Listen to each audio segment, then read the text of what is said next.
What happens when you get 3 pilots together and you need to do a long cross-country? New Orleans, the Big Easy. A rainy forecast in Texas called for an eastbound IFR departure with a fuel stop in Lake Charles, Louisiana. The morning was spent dodging cumulus clouds that all seemed to be aspiring to be thunderstorms.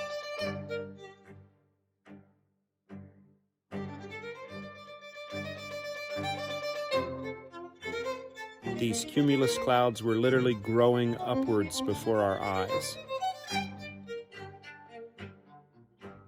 Besides a few bumps, the air was pretty smooth, and I logged some solid time flying in the clouds. As expected, weather improved in Louisiana, and we touched down at the Lake Charles Regional Airport, home to one of the best FBOs you'll ever encounter. At the Freeman Jet Center, we found refrigerators full of ice cream and water, soda, coffee, cookies, even freshly popped popcorn. We were welcomed by a super friendly staff from the line crew to the office. The approach into New Orleans was scenic. We flew into a VFR flyway over Louis Armstrong International Airport. Then it was time for the scenic arrival to the lakefront airport. The friendly staff at Flightline first provided a safe place for our Skyhawk to roost overnight and ensured she was topped off with fuel. The nearly 4.5 hours of flying meant one thing was certain: we were starving.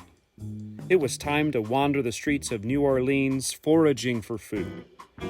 Our appetite was totally appeased at the Paladar 511 Italian restaurant. The salads, the crab, the chicken dishes, they were amazing. A stroll back to the Hotel Montellon found us along the Mississippi River, enjoying a cool breeze.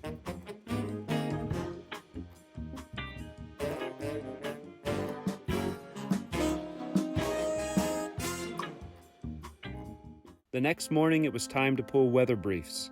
A slow-moving cold front had created a line of storms moving our direction.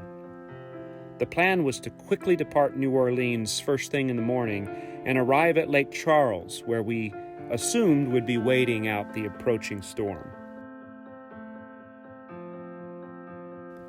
The weather went from partly cloudy to broken gray clouds, requiring us to pick up an IFR clearance and an instrument approach to get into Lake Charles.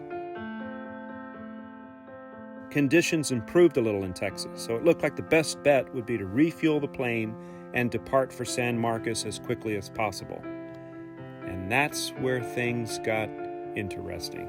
The dynamic weather pattern resulted in pop-up storms that appeared along our route, literally right before our eyes. As we neared the busy Houston-class Bravo airspace, an outstanding Houston approach controller provided vectors to help us navigate around storms.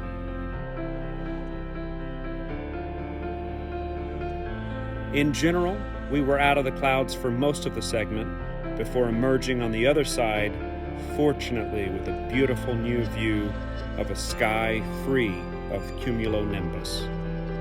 This trip was just incredible. There were so many learning opportunities, and Nyosa, our beautiful aerial steed, got us home safely, as she always does.